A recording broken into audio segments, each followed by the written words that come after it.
Okay, it's my great pleasure to host a beloved former wega employee, Lorenz.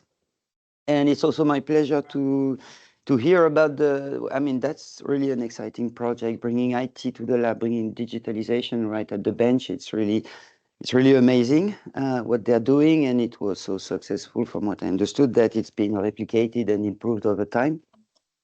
So thank you, Lorenz, for accepting that invitation to present. Up. Okay, I'm not going to be long on Vega because I want to leave as much time as possible to Lorenz. But for those who don't know well Vega, our mission is to build a bridge between business and IT. That's why we all either coming from science and I've worked in IT or pharma for a very long time, or the other way around. And we organize, say, in kind of 4 pillars, one more towards lab and research, another one around clinical development. All of that supported also by CSV, computer system validation, and QA when it comes to, of course, even in non-regulated areas, you need to validate what you're doing. And informatics guys who are there not necessarily to develop software, because we don't sell software, but more to support integrations or augment the systems with APIs, and we all work together on our projects. So we operate all over the value chain from research to QC and manufacturing, and operate thanks to those 4 pillars from infrastructure up to decision-making tools and data science. We offer services through the whole SDLC, software development lifecycle, from strategic consulting, which consists about doing as-is to be roadmaps, which are pragmatic and realistic, to project management, to preparing RFPs for selecting tools. We are vendor independent in that that makes us that enables us to do that vendor selection, design, configuration, implementation, validation, up to support and data analysis. Next upcoming events, if you want to meet us, will be in Poland at Lab Expo, will be in France next week. Well, it's 19 and 20 if it's this week. In Paris next week at Forum Labo, there'll be a Vega lunch in Leiden for run from our Dutch subsidiary. The European Biobank Week in May, Future Labs also in May, and you can look on our website if you want to visit us in one of those events. Okay, now the scene is yours, Lorenz. I'm not going to say much about you. You will say yourself, your background and everything. The only thing I can say is that you're passionate about what you're doing, digitalization, digitalization of labs and research. Yeah, I'll let you say more.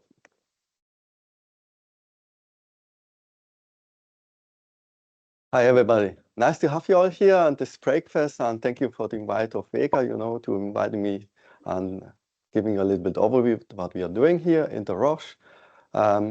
Yes, maybe about myself. I'm a former employee of the Vega Informatics. I was spending here 10 years, so I know quite a few people in the room, or maybe you have seen me already working with you together. So it's really nice, to being here and telling a little bit about that.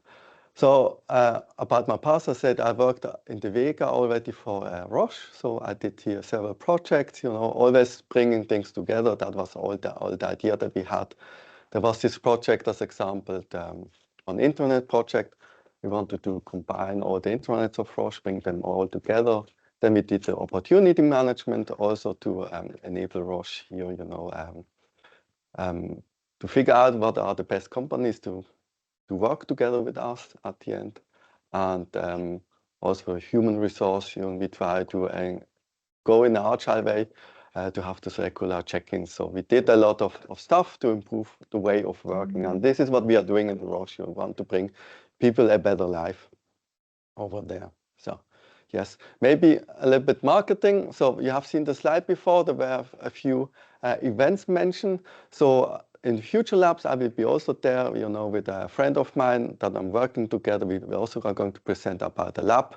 So if you have time, please join us then also in the Future Labs. I think, yeah, we see each other, I think, in a few other events, assuming over there. Huh? So now in my new role that I have, I'm a product manager, I have experience as Scrum Master, business analyst and those things. But then they asked me to join them and help them with those things in the lab. So I'm here product lab for lab operations and automations, and you need to, giving you a little bit context where we are coming from and how Roche is a little bit organized for those people that don't know Roche, how it works. So there are something like business domains. Business domains are responsible for certain areas to connect to our business. In our case, business is our scientists, are the lab managers, yeah. But we are also collaborating with procurement and with other parties in Roche. And what we want to do is to help the scientists, to enable the scientists with informatics. So this is where I'm coming from. So in this domain, then as this is very big, this area, we are breaking them down in different parties that are named product lines. And those product lines, they are bundling capabilities together. So there's a product line named Lab Operations, and you can see Edida, she's running that part. And in that part, then we divide it into products. And those are also bringing certain capabilities to the laboratory. In my case is this enablement. Someone will tell you a little bit more on my slides. And by the way, the rules for this presentation, if you have any questions, just let me know. And I try to answer right on the way. So you don't need to wait till the end. We can do it a little bit interactive. So yeah, that it's not so fixed everything. Or maybe you can say for those in the remote, they can ask in the chat. And of course. I will tell you then. Yeah. You will not see. Yeah, let's do it like that. So those people in the chat and also welcoming those here over there. Yeah, let's do it like that. So this presentation here is about empowering the work in a shared and collaborative laboratory. So because there is a lot happening and changing how research is conducted. And I'll give you a little bit glimpse for those people that are maybe not involved or maybe are involved or from other companies are interested, how things are changing over here. As I said, my product is the aim to enable the scientists. This is the people that I'm managing, working together. But what is the big change is that I'm highlighting today is that we have this collaborative and shared environment. I will tell you a little bit more about that. I think this is the biggest change that is going to happen in how we are collaborating all together. And it also has the point in it that is not here on the slide is it's not only the collaborative environment, it's also having kind of service providing capabilities that I will tell you also a little bit more about. And of course, the main business that we have is that we want to research. That means we are going to plan, we are going to execute, we are going to observe experiments. And even what is also new here is that we want to do it remotely. So you don't need to be all the time in the lab.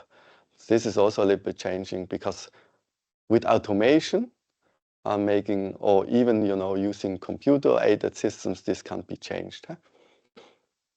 And what brings us everything, bringing all together, also having the labs changing how they are managed, this brings us to the capability to save money because we can reduce waste and we can optimize the usage over here. And very important, wega also providing that service is the service of helping with validation, on having things in a certain state. We need to have calibrated systems. We need to have systems in a certain state for GXP or validation. So we need to be compliant, and this is also what is, of course, needed. Maybe not so much in the science part itself, but when we go in the other part. So when we do science, we try to figure certain things out, but then we need to verify with a lot of experiments, that the things that we figure out can be reproduced. And we can then create a paper that is sent to FDA and telling them, hey, this is stable and our research can really help people. then we need to prove that part, and this is where all the compliancy part kicks in, and then we put it on manufacturing, or hopefully, and then we can do some money with that part. At the end, I mean, that's what we want to do. So where are those changes applied? So at current, at the point when I was doing the slides, the first line of the presentation, this was, I would say, pretty new. We were building the period center. As you know, that's already happened last year. So time flies very fast, I would say. I don't know if a few of you had a chance to visit the period center. It's really impressive over there. So we have those 4 buildings for our scientists with a new concept. I think they are the first building using this new concept. Now there is the LEAP building in Penzberg following up with the same concept. We are supporting as well them. And later on, there's also building 92. It's not on the slide, building 12. And even, I don't know if Mannheim will materialize. Oh, I see, yes, it will be. So I assuming we have plenty of work coming to us to do those things. Huh? Also, to give you a little bit context over here, so what we are aiming to do, and we are still exploring, we are all learning. So we have now delivered this building, the period center, and we got a good idea what is needed to build such a building. And now some friends or some partners of us in our domain and product lines, and even products, they are now working to figure out kind of a blueprint, because we are going to copy paste the same concept. So I think it would make a lot of sense, to figure out what are the building blocks. So build a catalog, of the capabilities. And then we know, okay, those are the different labs. We have quality labs, we have research labs, we have security labs, we have service labs, any kind of labs. And they need also different capabilities, they have different needs. So we have on this side, the capabilities of the labs that need certain topics. On the other side, we have our parts, our capabilities from the informatics, or even from other partners that we are working together. And then we need to fit together, okay, if we have this lab and we have a blueprint, then please choose this topic. And then we know we can apply those topics over here. This is a little bit what we are currently exploring, to also optimize how we are collaborating with our partners on deliver our capabilities. So it will be very exciting. I'm assuming maybe few of you will be involved or not, but yeah, that's, and maybe I do next year presentation, I can tell you what happened, that topic. Good.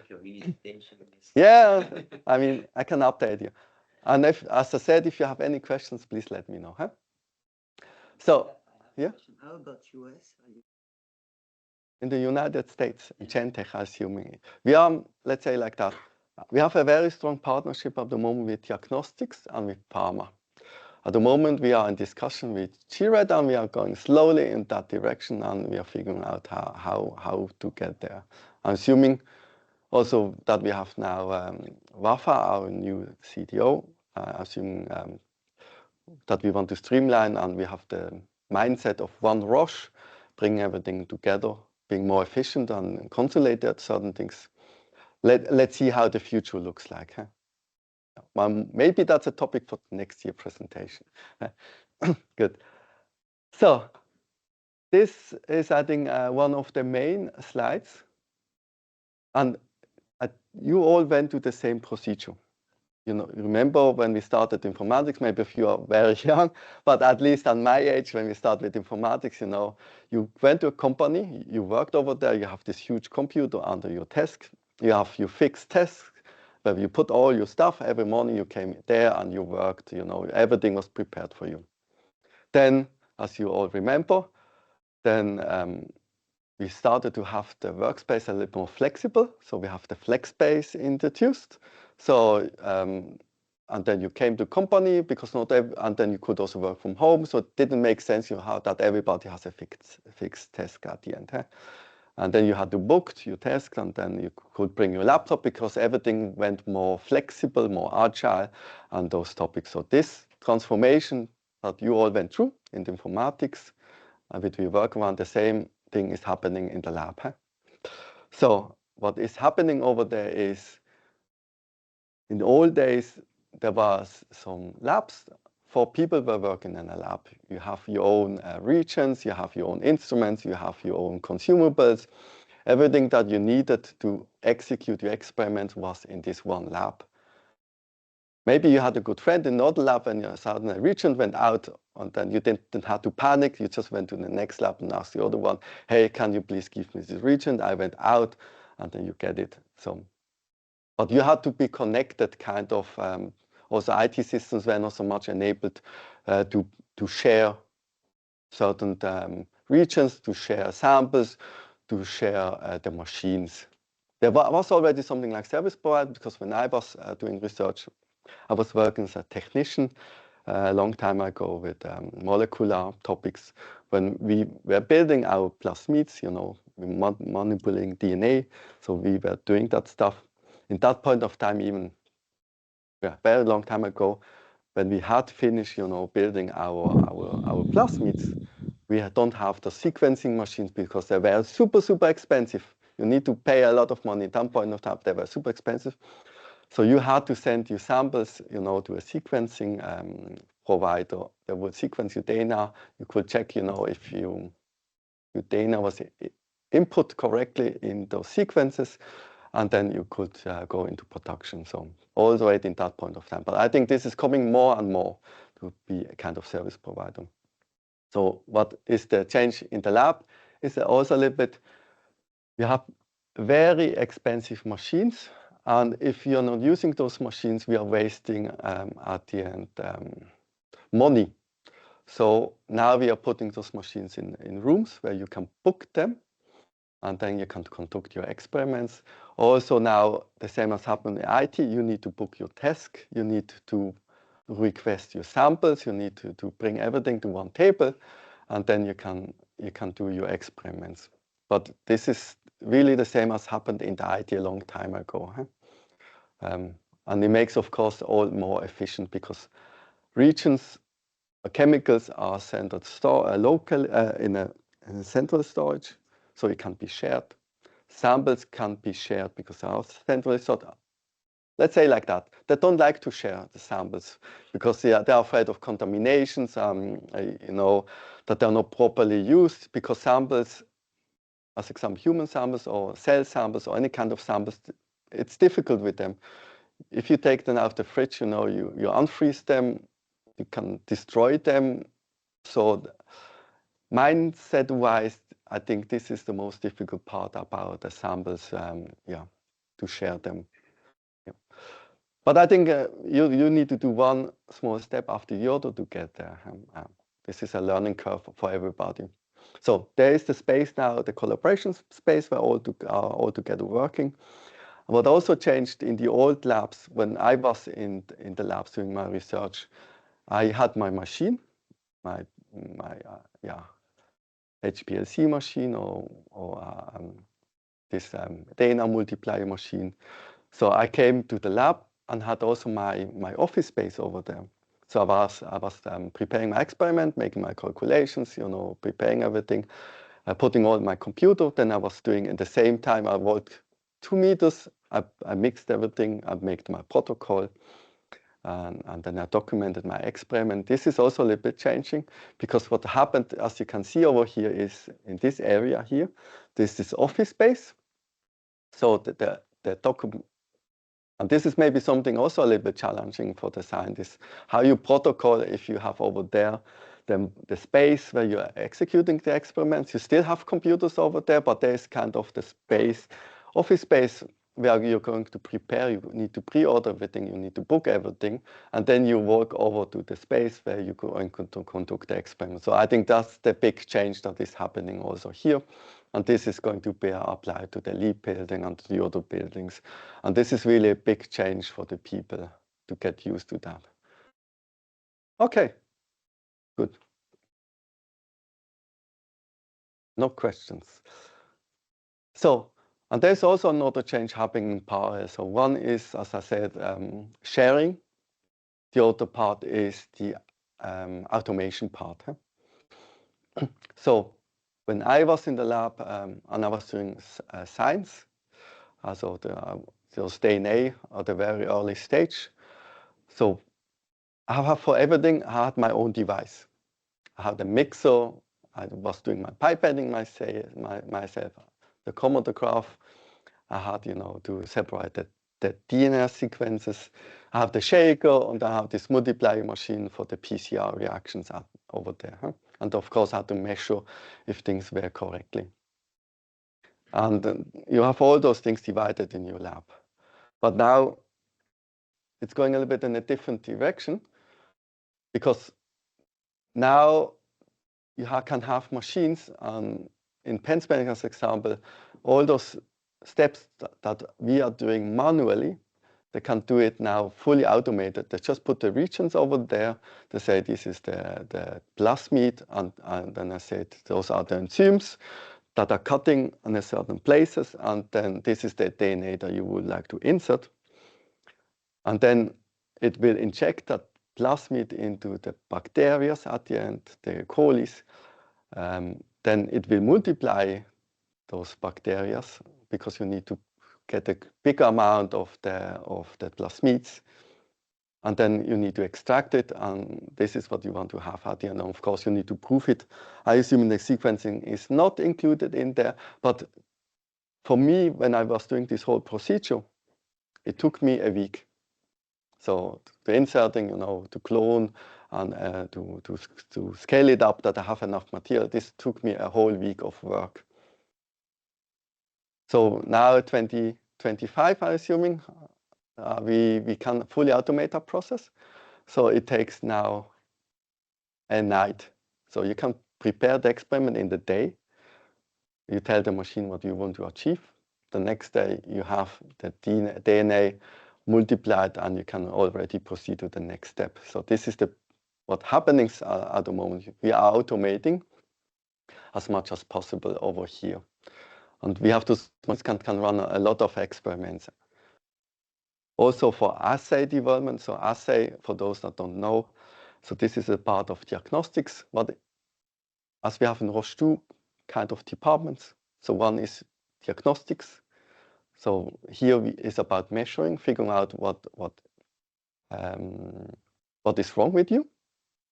And then once we figured out what is the issue, maybe we hope we don't have any issues, then there's the other part, the pharmaceutical part, where you get, your medicine. So there are two parts that we are supporting. In the part of diagnostics, mostly is you want to measure something, like assuming, like the coronavirus. The virus is changing a lot. It's changing the surface or not. So you need to figure out an antibody normally that is able to target that virus, and with that antibody you normally have a marker. So, and to figure out, what is the best antibody to target that virus, you need to run a lot of experiments. But this is something you can automate very good with machine, because diagnostics always works the same way. So you have something that you want to measure. You have an antibody that you need to design that is targeting that part. And then you need to put on that antibody a marker that you are going to measure. So that's the reason we can also reuse our machines, because what we need to change is how we target the virus or whatever we want to measure. If it's biological, of course, there are other parties, like where you want to measure gas in the blood, or the other things that, like vitamins and those things, that are other ways of measuring over here. But the main mechanism normally we use is really targeting something and measuring, or the HPLC, it's the other topic. So then we figure out, okay, this is the diagnostics part, so we can measure over here. And then we go to pharmaceutical part. And here we also can quietly improve in the pharmaceutical part in a different way. Of course, here is also the same way. Medicine also can work with antibody, if you want to target something. But here we have the difficult part in the pharmaceutical is you need to prove to the FDA that this is working, and you're not killing people, that or you don't have a big side effects. Because when you're just in diagnostics, you're just, you're giving blood, or you're putting something out of the body. and you're putting machine. Nothing can harm mostly the people, because you're only, if the people handling and getting the blood samples are not properly working, then the people will be harmed. But this is quite a safe space. The only issue that happens is that the measurements are very wrong, and then we are prognosticating something badly. That it's not the way. That's the reason we need to be very precise in that part. In pharmaceutical, the issue is a bit different, because we are applying substance to the body that can have side effects. So what are we doing over there? So I think with Joe Biden, I mean, the bad thing is we have not Trump, but Joe was a good guy because he signed for the FDA a change that you don't need to do any more so much animal experiments to prove that the medicine is working properly. Now we have couple of new tools given to the FDA.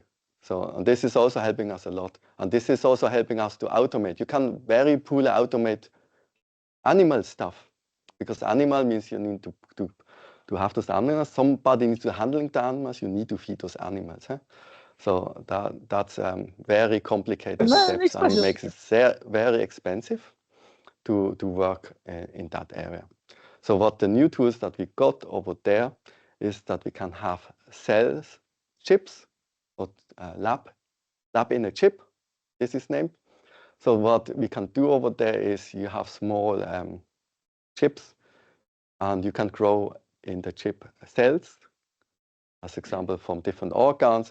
Depends, what you want to figure out, how the interactions are between the cells, and what you figure out for toxicity is very easy to figure out if something kills somebody. So you have those cells, and those cells, because you can grow the cells in controlled environment, and you can multiply them very easily, and that means we can automate those processes. The other part that we are working on it is organoids. Organoids is also something we can grow, automate very easily, because our organoid is in differentiation to the lab on chip is that in organoid we have different kind of cells. So we can grow a small organ like a heart or like a liver. A liver is very important, because this is where substance are going in, and they will be transformed, and certain things happens over there. So the organoids we can highly automate how we are going to do our research over there. So this is the part where in the pharma is a little bit different, and I think this also takes more time, and it's also more complicated to learn and figure out how those works. And then we are going to the different part. Over here, FDA also allows us to use simulations. So everything that I told you is in wet labs, what we are naming, because wet means you need to have liquids over there, but there is the other area of the dry lab. Dry lab means you don't need a lab per se. So we are going in the space of simulations.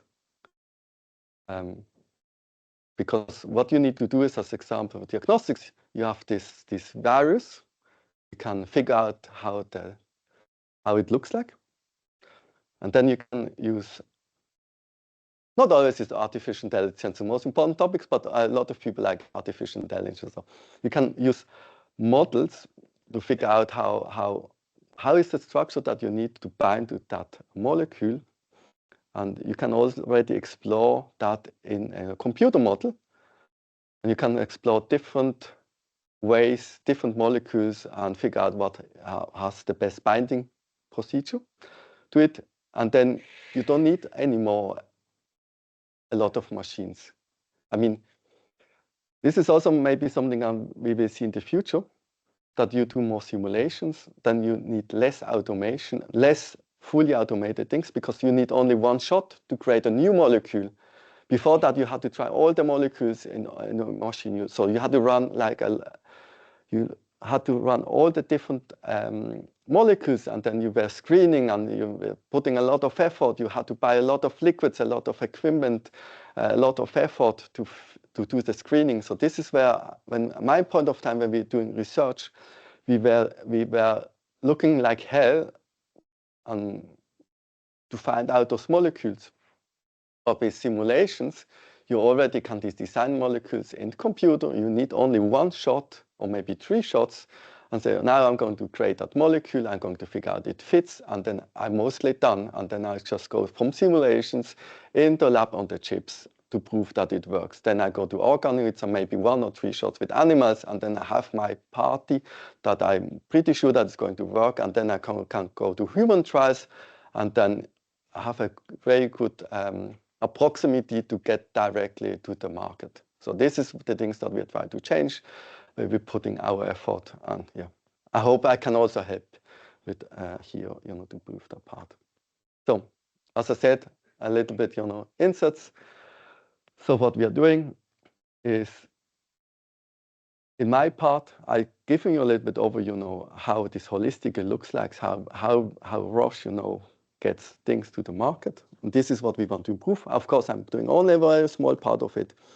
So what I'm doing is I'm providing this unified portal for our scientists. So why we are doing this? In the old world, things were very siloed and very scattered. So you have certain machines, only people were using, and certain software was only used on those labs and software were only used there. So we are trying to unify things together. And this has a certain aspect. When you introduce a new lab technician or new scientist into a company, any kind of company, as you know, if you have too many systems, your landscape is very scattered. And then you need to provide him a bunch of bookmarks. Hey, this is our tool for this. This is our tool for that. So you need to build a kind of entry page where you're putting everything together and say, from this homepage, you can kind of access every tool that you need and give him a nice entry point. And this is also what we are doing for the scientists. We are trying to figure out what are the needs of the scientists, what are the capabilities that the scientist needs to have to do his work. And then we create this one homepage, so that when we get new people, you can say, hey, this is one homepage. When you can click everywhere, this is how you get access to those systems, and this is how then you can do your work. So this is the one capability that I'm providing. Huh? Yeah, the other parts I'm going to jump around because I have another slide over that. Huh? This is the slide that I have. Huh? I don't know how much you are aware how we're doing research, but normally this is how it works. And now I start a little bit earlier. So we can also take the corona example. So something happens in this world. I don't know. A new virus pops up. Huh? And there is a need for the humans, for us, to figure out. We want to measure. We want to know, who was infected by the virus, any kind of virus. Huh? Then you need to figure out, how big is the market, because we want to earn money. Normally, so you need to do the market analysis, how many people are impacted, how long does it hold, and then you get the okay to research. So this is what we're doing. And then he said, we are going to have this as a focus point, and then we are going to extract, and then several people will work on the experiment. And the normal journey is, you define, this is the research that we are going to conduct. And then informatics, to connect this to informatics is, so how can we as informatics help the scientists to be more efficient, that they can focus on figuring out how things are working, or figuring out what are the steps that they need to reach, that we can go to market. So this is what we are thinking about it, how we can support the scientists the best. So the goals of the scientists is, this is the threat that we have. Please figure out, how we can measure it in the example of diagnostics, and they will conduct the research. But they need to go through a lot of hurdles. So as example, how can we help them? We can help them, with planning of the experiment. So, and also documenting of the experiment. So in my area, what I'm doing is I'm focusing something named asset management. But this is a very big word, but in our case, I'm focusing on instrument management or device management. So this is how I'm supporting our scientists. And as you have seen, the Pivot Center went live last year, and I'm supporting the scientists here in that case, that we have an inventory of all the instruments that are used. And maybe for those that are working with Roche, there's also a Spire somewhere around, a big topic also in our company. So asset management is very important. So you need to manage the devices, the instruments for the scientist. And this is how I'm supporting. You can imagine a little bit this instrument management like with cars. This also instrument is also a big machine. So, and if you have a car sharing company, I don't know, I don't want to make marketing for a car sharing company over here, but let's assume it works the same way. So you have a car sharing company. So normally you have an app, you click on it and you say, hey, I want to have a car with certain capabilities. You can search for it and then it shows you, yes, I don't know, here in Eschenplatz, 500 meters away, there's your car. It has all the capabilities that you need. I don't know, you need to make maybe transportation, so you need a very big car. So we are bringing the same capabilities to instruments. So we have a tool that you can search for instruments, and those instruments have certain capabilities. So you need to have them calibrated, or you need to have to provide certain topics, or a very special kind of instruments. So this is what we are providing when you compare to a share company over there. So, and then what we're also doing is, We have a question. Yes. From the audience. So which tools are you using for asset management instrument inventory? What do you use for scheduling? Good question. So at the moment, the backbone, how our instruments are managed, the inventory is SAP that exists. The backdraft is the siloed. We have different sites and they have different SAP systems. The good thing is about this big Aspire project that bring everything together. So we are using, this as help also to bring things together. But there were also some instruments managed in Google Sheets, maybe not so perfect. And there was IRAM, and there were other systems that I don't remember. So yeah, but this is one of the biggest goals that we have, to bring all instruments together, have in one place. The idea is that we're building a digital backbone that at least the core data of those instruments are there. Also with some financial data, because when you know how expensive an instrument was, this helps us also to showcase savings.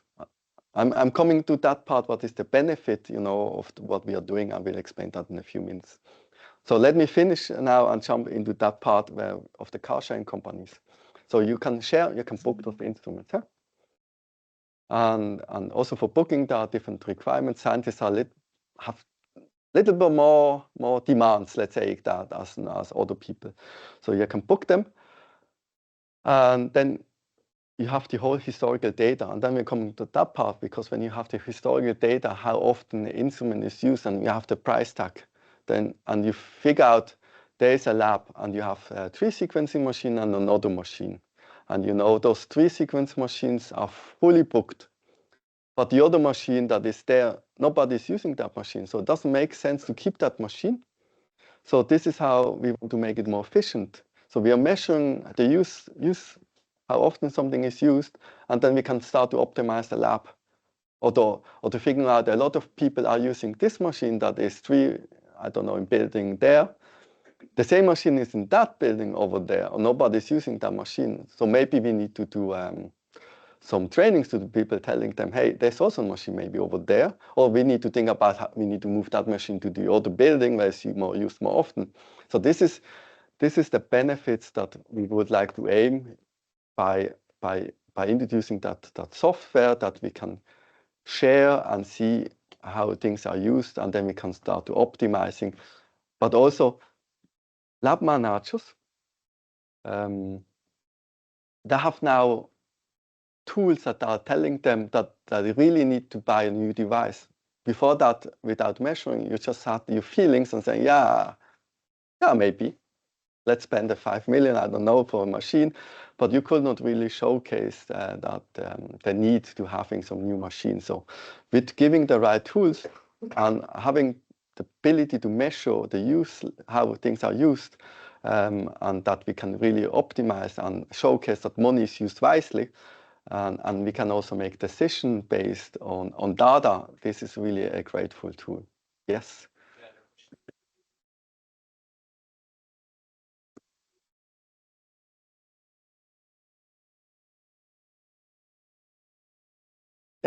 Yeah.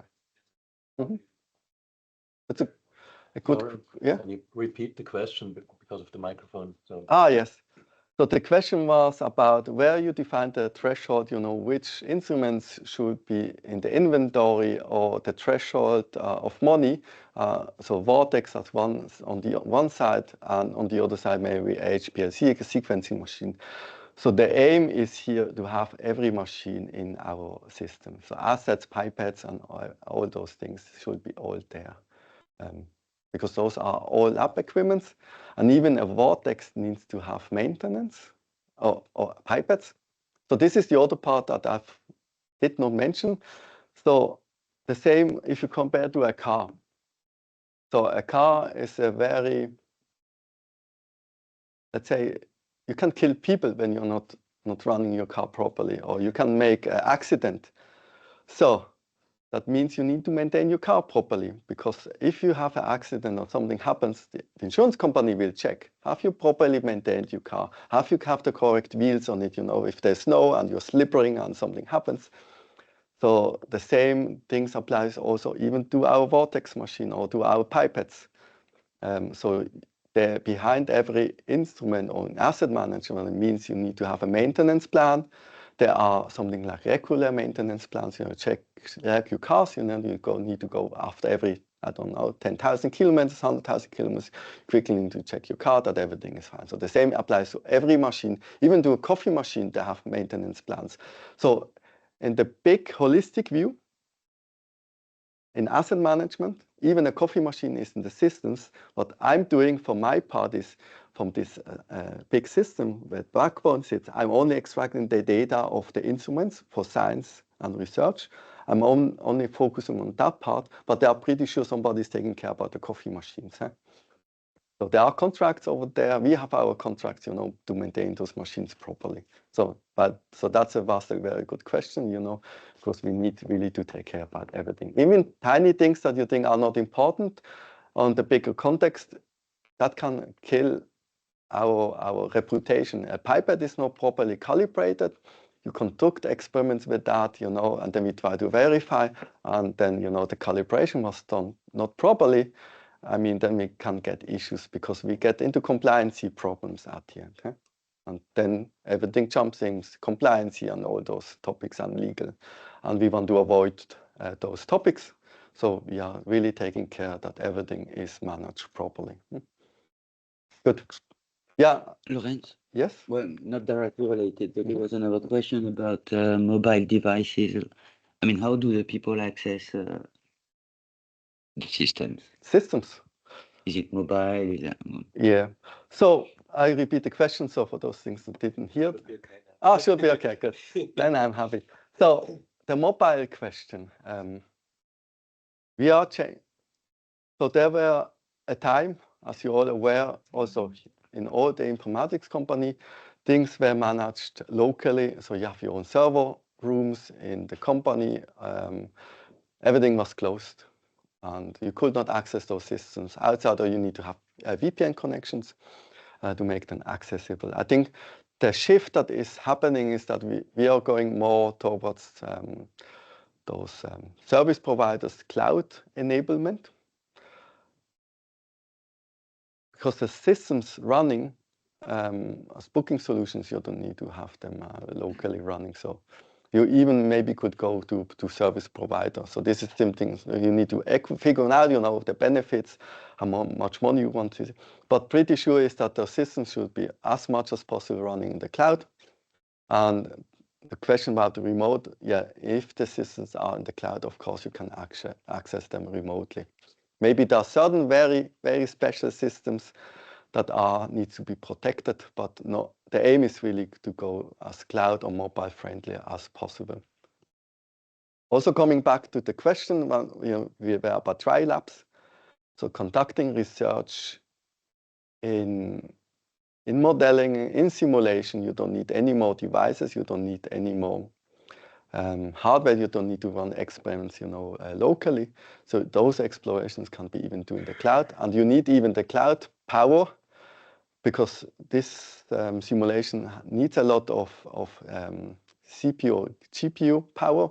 So you need to have clusters and even go in direction of supercomputers to do those parts. So there you need to really be cloud enabled at the end. I hope that answers the questions. Okay, coming back. So we switched here a little bit on how we do experiments, as I said.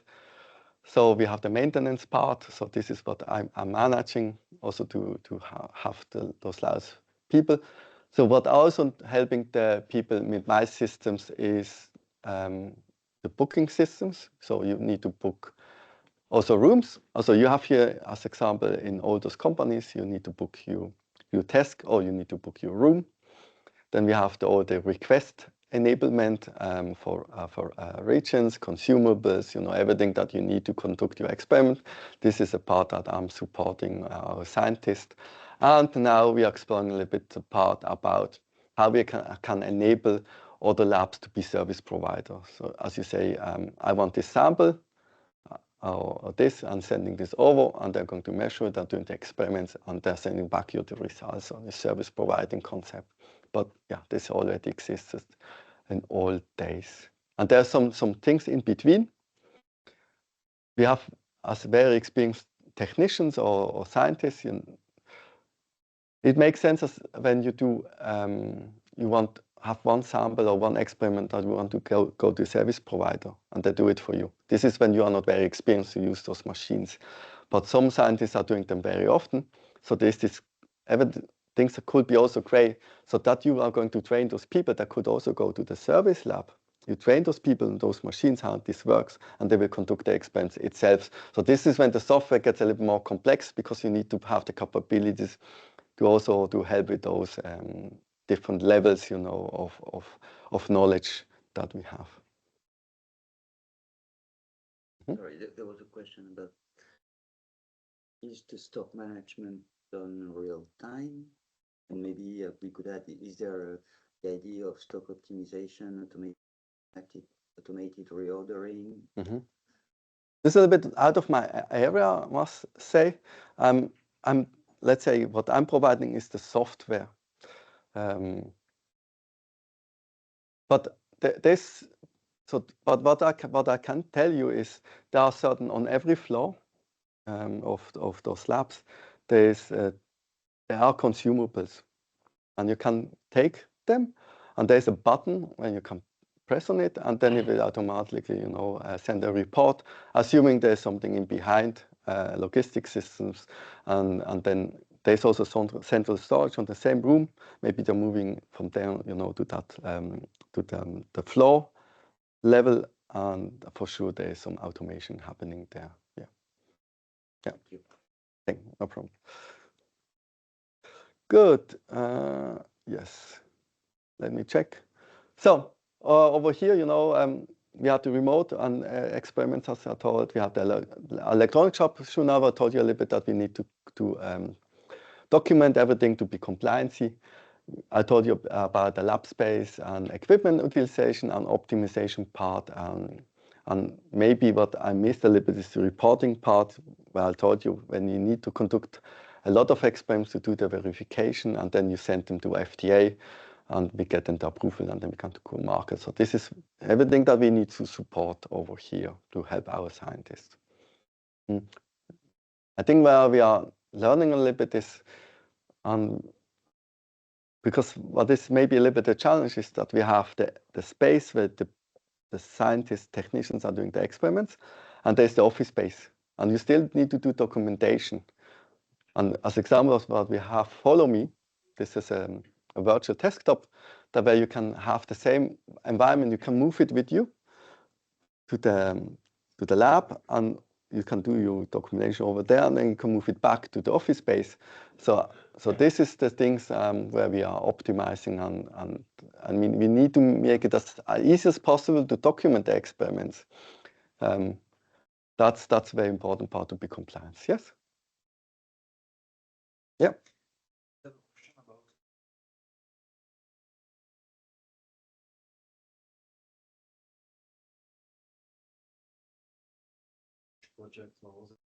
There are some rules, some tools.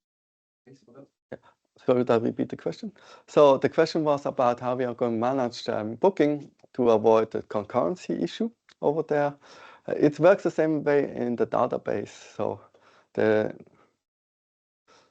what is it? Optimistic locking mechanism. There's two pessimistic and optimistic. So the first one wins, and then it locks the device. But there are also like owners of those instruments, because what could happen? I mean, there are always those pitfalls that happens. What happens if somebody goes in vacation and he booked the instrument? So there is always the capability that the owner of the instrument can cancel the booking and then give the device back. Or I don't know, there's an emergency and you need to change the booking for certain topics, then we have those capabilities in our software to support those functions. But we are always aiming, because this is really about collaboration and we want to embrace the new mindset, is also people should speak with each other. So of course we have the capability, that some admin can kill the booking, but we are still embracing, hey, speak with you, because in the booking it shows who booked which instrument, and you can contact the person and directly negotiate and talk with that person. Because always most efficient way of communication, speak directly with people, not hiding behind systems, and telling I booked this, the whole balance, humans behavior. So it's really embracing the humans talking with each other. Nothing is better to have just a small talk, sitting together and try to fix the situation. There's no software that fix this problem. Two more questions. First one is about liquid handlers and different methods requiring different pieces. I must say, so liquid handlers, it's really not my expertise. Okay, let's keep that one then. And automation systems, what do they interface to? Do you have a centralized LIMS? How does it work? I don't know if it's... Good question. That instruments is a tricky part, and let's answer the question maybe like that. And there we have issues, and the last time I spoke, with this instrument constructors, and I also, wega is very well involved in those topics. So instruments provider. So we have those big machines built by, some instrument constructor, and they have interfaces, and they are very siloed. I think still an issue over there. Building those instruments, they're protecting their own environment very hard. So it's very difficult to get access to the instruments itself. Also makes sense, they are very specialized and very automated. So good to get access. And the other part that we want to create is this remote control of the instruments. It's very hard to achieve. So what we normally do is we have remote desktop. So you jump there's a computer that is configured to run that machine, and it has very specialized software. And still very hard, to orchestrate. The Sila, a few guys of here are involved in that topic. That maybe helps there with orchestration, but I think it's still a very difficult topic. And I think companies like pharmaceutical companies or diagnostics companies, those companies in our area doing research, I think we are still looking to have more open systems, so it would be really nice to have a REST interface or kind, or CLAS providing to have specifications how to make those systems more open. Because what we see is normally with the machine, it comes a bunch of software. They're even giving you your cloud storage and cloud this and cloud that and everything coming together. Of course, they're giving all the capabilities of measuring how the utilization and how all those things, but then it gets very difficult to get a holistic overview in the company. You always get the overview of that machine from that provider, and then you cannot really compare how the usage. So yeah, it is a difficult environment, let's say like that. Yep.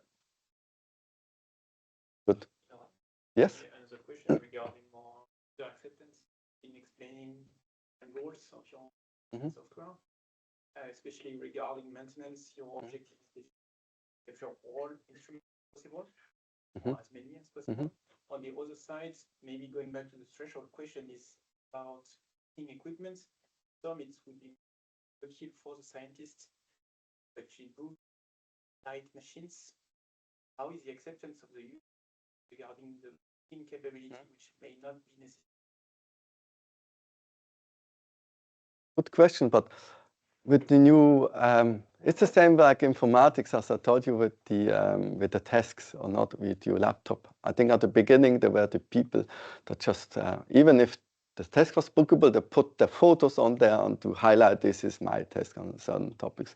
This is, I think, really a mindset shift that is going to happen, that you cannot own everything. So you need to order what you need, even the samples and everything. So you need to book the test. The test doesn't belong to anybody anymore. That's the mindset. I don't know how. It's an experiment also, you know. We are with Pivot Center last year introduced. We saw as examples that issue that I explained you with the samples that I don't like to share. It's just a human, but I mean, on paper, it's logical. Then you apply it to humans and they behave differently. And those things are the things that we are figuring out, you know, how the people behave in those new systems, and then we need maybe to adjust. I mean, there's on the wega a very nice picture about user experience, as you told, you know. There is this part, you know, where the people should go like that on the street. But there is, you know, but normally they work like that. So, yeah. Yes. Over there.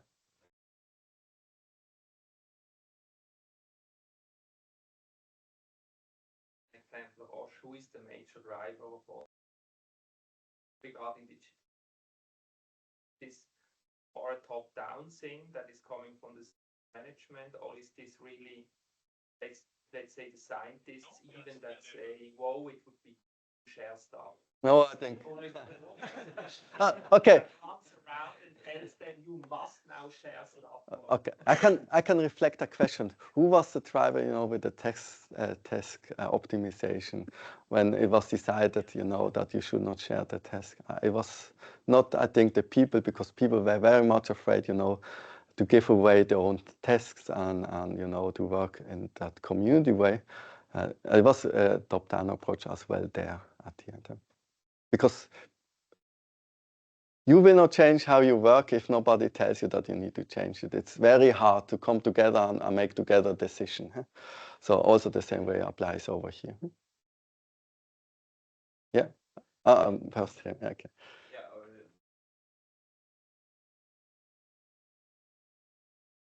There a target number, like we will by 25% by doing this? There is number, but to be very honest, I don't know know them by heart. I really had to look them up because it's not about only saving money at the end. Not everything is money. There also goes about we want to have environment impacts. We want to get more green. We want to reduce the cost about how much energy we consume.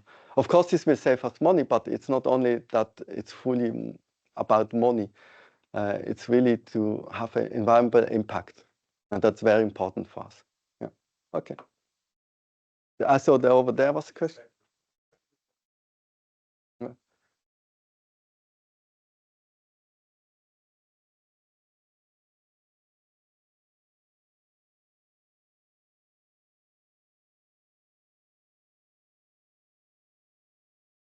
So some of the devices you mentioned it are in a regulated area, others not.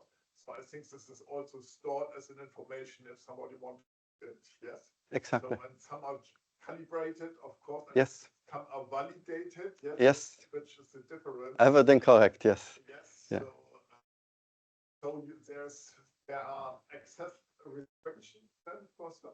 Yes. So you are also taking care of this. Yeah. I didn't mention that part, but this is all correct. So there are owners of certain instruments, and even for certain instruments, you need certain restrictions to get access. You need to be trained. This is my mention for the service provider lab. I give a little bit hint in that direction. So those people that are often using certain machines, don't need to go to the service provider. They need to go to training. They need to understand how those machines are running. They're given them access, and they can run those machines because they're very expensive. You screw them up. I think people will be not very happy, over there. But exactly as you told. Okay, good. Yes. Mm-hmm.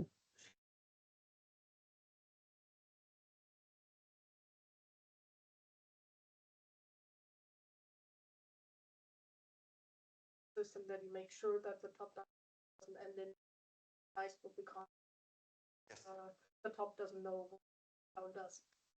Yeah, of course, and we have support of the OCM, so Organization Change Management, and we are sitting, and those people in the lab that are involved, they're also the key stakeholders and the key people, and we are running something like experiment labs. So we are just creating like a small lab, how it would look like when we would scale it up. So we have everything together, so people can go in there, can try out, figure out, play a little bit, and we can simulate how things are behaving, so we can learn with the lab itself. In my case, I do software. They are part of the development process, so we have an agile delivery model.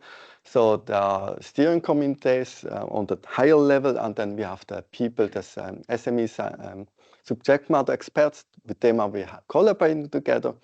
We are planning how we are going to change the software. We are planning the changes. We are checking with them if we are on the right way, and we are repeating this, in loops, so that all things are coming together nicely. Of course, at the end there is always a little bit that you need to fix, but this is part of our informatics job. I mean, this is how we work together. Yes. I suggest we stop the questions for now. Just make sure that Lorenz can go through all. No, this is the last slide. So Okay, yeah. For your presentation, and we have 15 more minutes for Yeah. questions. But if we are already going into the question mode, we can also turn Maybe on. you want to. I share one last slide, and then Let's go. I give you another perspective. This perspective of what we're doing. So what I was highly involved and how it works a little bit is, as I said, I'm the software provider, but as you all know, software cannot run by its own. So we created this model, how we are delivering holistically things. As you can see, I'm not to jump here on the camera. So there's this. I'm providing what the user are going to see, but this is not going to work without help of a lot of people in the company. So what we are getting is global data products, and this is very important. I think this is the new paradigm in informatics. Our aim is to have systems or platforms, but they need to provide the information as data products. I mean, in nice terms for those developers, REST interfaces with a JSON model, so or other kind of models that exist. And so data needs to be accessible, read only. So this is what we want to have for everywhere. So we have the platforms, then we have those data products, and the data products are going to be in the marketplace, so you can search for them and find them. This is the aim. So the data should be free, as at read-only place, because there are validated systems and writing back to those systems, it's a little bit tricky. But at least for the read-only part layer, there are data products that can be consumed. And then there are also the parts like there are different sites. So, example, United States, they have even different currency, on voltage, so for the instruments and devices. So looking on that part, so there are site-specific things. So this hardware that is site-specific, but still, if you have those backbones and you publish them as data products, you still can bring them all together in my level, because at the end is just utilization data or is just certain kind of data. So what we want to really provide is to build a layer of backbones that we can bring together, that we can get a holistic view on utilization. That's the reason I mentioned here the space and asset utilization space are working together, so that we run to all those layers and getting a holistic view to make data-driven decisions. So this was the last slide, so for those. Yeah. Okay, thank you very much. What I will do now for the question and answer, to switch the audio system from our nice new microphones to the room, to the ceiling microphones, and also the loudspeaker, so that people from remote can also be a bit more included and can also ask directly if they raise their hand and turn on the microphone. But give me a second to do that. Because first I have to turn it off here. So okay, well, you do it. There were 3 questions pending. There were 3 questions pending. One was about the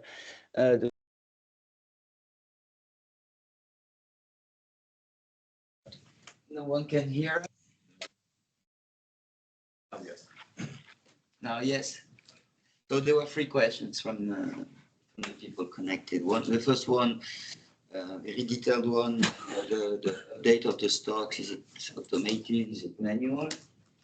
As I mentioned before, I'm not involved in the logistics, but there's on the level of the floor, there is stock, and there's also on the room, on the building level, a stock. But you can need to press a button, then it will be automated. But I don't know the details over here. And then there are questions around the orchestrations. But what does it mean for the equipments? Do they need to be collocated? I mean, what are the consequences for the equipment? You want to do orchestration between equipment. Also here, I'm not too much involved, but at least those highly automated devices are in this shared room. I think I know auto areas that you can connect certain instruments for even different sites, but I don't aware how this is done in Roche, to be very honest. Okay. Do we have a question from the audience, from Markus? Yeah, good morning. In research, we typically don't know how long an experiment will take in advance. So how do you manage this with these bookings so that people don't book a lot of reserve time? And how is your experience from the last 8 months when you started using this mechanism? So for the part of the period center, there is a special booking system that you just can queue, and you can get more or less immediately access to the device. It's not like a fixed booking system, because we know there are certain things that you cannot, you don't know, and you need to react faster. So that's just what I said, there's a little bit more complexity beyond the booking system as a car sharing company, because this is really difficult to figure out. So there's like a queue, and you just say, I want to queue into this instrument, and you get it. You get the information, when can you use it, and can you use it as long as you need it till you finish and the other one get the instrument. Yeah. Okay, thanks. No problem. Yeah, I had a question, like the software you're using. Maybe you've said it, but I missed it. Is it a custom build that you developed with the IT partner Roche, or did you buy some or get something and then customize it for your own needs? in our case, we use custom software. It's built on the React framework. The backbone is non-SQL to build those systems. The very lightweight framework behind it, and because we have also our own UX experience layer. Like I said, this is one design. This is used by the Roche. So based on React framework, you know, where you get all the elements, how it should look like, so you don't need to implement them all on your own. This gives us the most flexibility, as we have, so, as example, this use case that was described, you know, how some instruments that are not sure how long they will run. Normal booking systems don't provide, you know, normally you book something and say starting point A to B, and then, you know, it's fixed. But then you have, as example, this queuing capability that is rarely to be found in other bookings.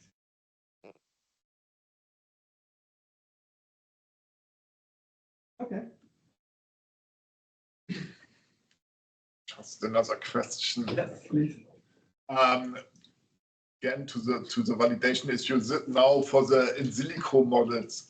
If the in silico models become now more and more important for the later parts of the approval of a drug, how is it with the validation of these models, or to store these models in a validated form that the experiment can be redone further? Because the models always evolve, the in silico tools are evolving, so you cannot guarantee that the same result will come out in 1 year time because the model was already refined or something like this. So is there something you have in place to store the status of a model or to store the in silico models?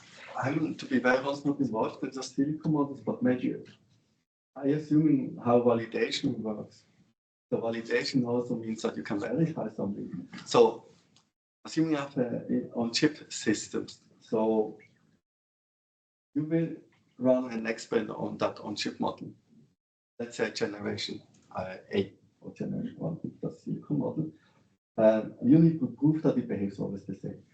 We document that, and when you introduce, say, version 2 of that model, you need also prove that it behaves the same way. So we validate it second time. It's certain that you very well know how it behaves, and assuming, always a little bit assuming that it will be the same with the new model at the end. This is how you do validation at the end. But validation also has these drawbacks. Validate exactly based on those topics. So assuming it has no effects, and you have systems that you know exactly how the effects on that system and it should affect on the other system. This is also how you validate in instruments. So the instruments that we bring into the market, we're also changing those instruments. So the measurements that we're doing on those instruments, you have assays that you very well know how they behave. Reference systems are the same German, and then you implement a new system and you compare to the reference system that it will behave the same way. And this is how you validate, and you're ensuring that everything should be okay. But of course, it's another systems. There's always a risk. I hope that answers the question. Yeah, thank you. Conclude you about the validation. Yes, this is true. Okay, good. So over there, so how do you tackle the topics of data integrity, fair data, the Aqua principle? Mm-hmm. So what do you have there in place to make sure that? So integrity is maybe a bit different. I start with fair data. So the fair data can be findable, searchable, and all those things. This is what I mentioned before, is the backbone system. So the platforms that the new paradigm is that we are all working towards this. All the systems, even the systems that we buy into our service provider, they need to have what we say is those starter products. So, and those starter products is those are the interfaces and the models describing the data that need to be published in this marketplace. So all the people that are interested in those data can access it, at least read only. And then let's assume we have the asset data over that is describing our instruments. And then we have the financial data, it also sits in the different systems. You can use this data product and combine those data together. And then you can combine them with efficiency, and then you can do something meaningful and you can make decisions. So this is the whole idea of those data products that we are working on. So this is the part about the fair data. The data, when you ask about integrity of the data, difficult question, because what you normally do, and this is integrity of the data is, I would say, a process and a human part. That's the reason it's a little bit more tricky. So there's a process describing how data should be input or added into a system. You need to follow process. And this is maybe also the weak part, because human needs to follow some process. If human doesn't follow the process, the data will be not updated and you have an integrity issue. And this is why you have in a lot of systems, say, honestly, crap, or not updated data. And this is, guys, when you also come into the place, you go to companies, you need to screen all the systems, you need to input all the data and ensure that the data is up to date and all those things until you do the big migration project to bring everything up to date. That's, let's say, but once again, there's a process, and the process is a kind of validation process that tells you this is the way you do data-oriented systems, and you should update it, you should keep it. There are trainings telling you how you need to put data in the systems to ensure the data integrity and everything is properly managed. But this is all we can do. So where maybe we are now helping a little bit is, and this is coming back to the instruments. The instruments are very smart. So when you run an instrument, what it provides to access the instrument status or how instruments are working, because they can themselves enter the data into the system. So they can tell you, I finished the experiment. Why should I sign this by the system? I finished the experiment. The machine can do it. The machine knows that I'm finished something. The machine also knows that the data, the measurement data is there, sorry. The experiment data was there. We could automate here a lot, saying, because we know the status, if the machine was finished, we can tell the machine that, hey, please put the measurement data into that systems. Then you can push it in pipelines, you can do analytics and all those things. This is where automation can help a lot with data integrity. But this is a really long journey to get there and have systems that way, because once again, the systems developer and those interfaces are not all the same. It's very heterogeneous systems. Yeah, that's the reason still humans need to perform certain topics, but we try to automate. Like pipettes, I discussed before. Pipettes, you need to have them calibrated in a certain state. Sometimes you need to even have the same instrument or same pipette to repeat a certain instrument. So what we put in the pipettes are Bluetooth devices, beacon devices, so that we know exactly where that pipette is, because pipettes are some devices that very often get lost somewhere. I don't know where, but they are getting lost. So this is how we are helping. So this is a good example about location tracking, because we are putting beacons to those devices so that we know where those devices are, so we can track them. So those data are automated in the system, because this is data also get very often outdated, location data. So we're trying to make that a little bit better. I hope those examples help you. Maybe one question related to that: are you using RFIDs or? I'm not so deeply in hardware topics involved, but RFID is involved. But I'm assuming, I don't know exactly if that's used for tracking, because I know something Bluetooth was used. I think it blends side by side, which technology sometimes is used. Yeah. And another question, probably related to the fact that some equipments are running overnight. Are you using AI and cameras to monitor the equipment? That's a good question, because the PRED Center, it's also something not I myself are doing, because I'm not hardware related, but I know that there are certain tubes or some benches, you know, where the running experiment, there is a camera and you can access the camera. Like you can see, you know, if your experiment is still running. And the other part what you're using is the power plugs. So there's the machine and there's a power plug in between. And the power plug is measuring, you know, the peaks of electricity use. So if a device is, let's say, in standby, it doesn't consume energy. But if it runs, you know, you have the big spike, and then we know that the machine is running, and also that information can be given to the scientist to let them know if the machine is running or not. And also if the machine finishes, we could inform them, hey, your experiment finished, please go to the device on certain topics. Or even if the machine stops, if we had access to the instrument, we can access the status and telling, hey, there's a malfunction or something, you know. This is also something very difficult to achieve. But this is the things that we are aiming, you know, to be more remotely, and because, as I said, the scientists cannot be always in this research place, and we want to support them that they can comfortably work outside and get the information that you need us with cameras, giving them information about the status, how the machines are running on those things. So this is things that we are aiming and still working on it to achieve. We have one more question from the remote audience. Yes.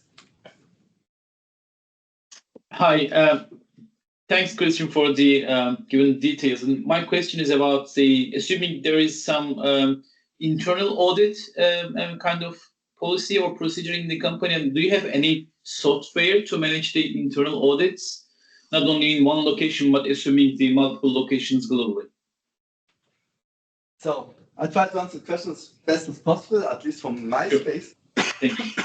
So software development process, we have validated systems, and this is all documented. And I have validation leads, and I have also, on my side, I have validation leads. You know, if there is audit internal or external happening, I'm providing the task to those validation leads, and they will work together with those auditors, you know, to provide the required information. So this is how we are dealing. Then there are also quality people on the business side and in the IT side, also working with them together to ensure that the information that are needed for the audit, you know, are given to them. So this is how this works if something like that happens. And we have recently audited, and this works quite well. Thank you. Yeah, welcome. Yes. I have a question related to a question that was already asked. Also in my team, we work with Azure Cloud. Mm-hmm. Doesn't matter, you can work with Google, AWS, whatever. And the tech industry is developing in light speed. I always compare it with a fast speed train, and then next to it is the scientist that is on a bicycle. And you somehow have to match these two worlds. Mm-hmm. And how do you address that? At Roche, do you proactively evaluate new technology? Do you roll it out with a center of excellence? Do you pre-evaluate new technology, or is this more on a conservative basis? Let's see first how it works with others, and then we do it, or? I think there are different ways how this works. You know, it depends, I would say. Sometimes innovation really comes from scientists itself. And they start something, or then we figure out that it can be scaled up. Sometimes it's really the top-down approach that we want to consolidate certain topics. Sometimes informatics has new ideas how we can improve. I think there are different ways how innovation is brought to the company. And I think this is part of everybody's work in Roche to try to figure out how we can improve. And then I can give you only an example. Elsom was presented last year in presentation. So this was started by procurement. They had the idea, you know, to improve and measure the efficiency of instruments. They started this as a project, and then it came to me, and then now it's a collaboration between informatics, procurement, and the scientists at the end. So this can come from different directions, and then we try to figure out how to scale it up, innovate, or maybe sometimes there's decision also doesn't make sense. And we need to figure out differently.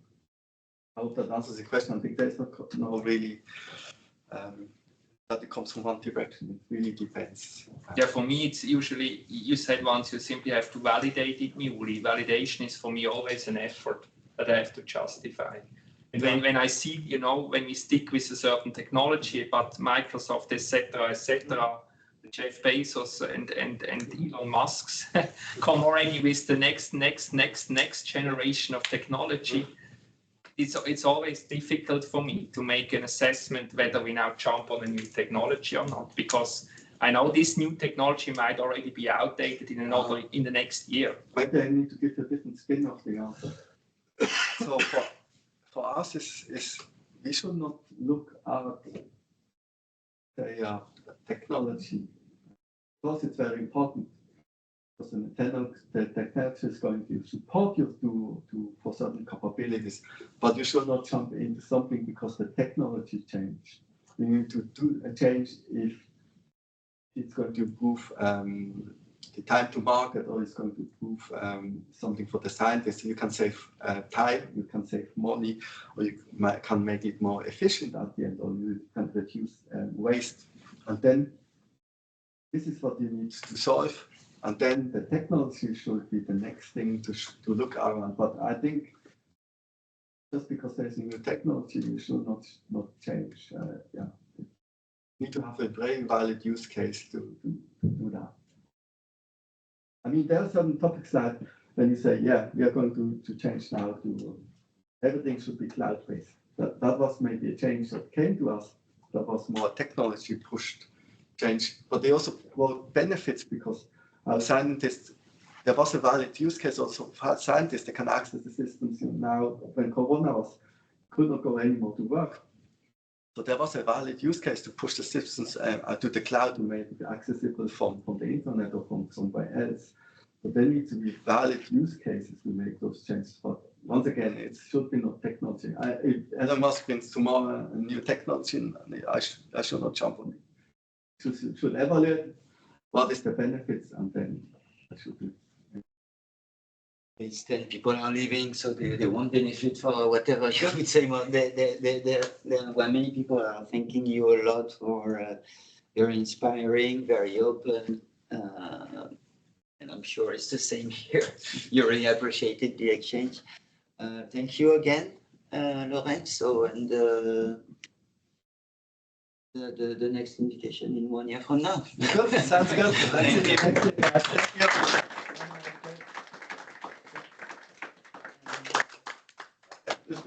Thank you, Alan. Yeah, Kirsten is always perfect.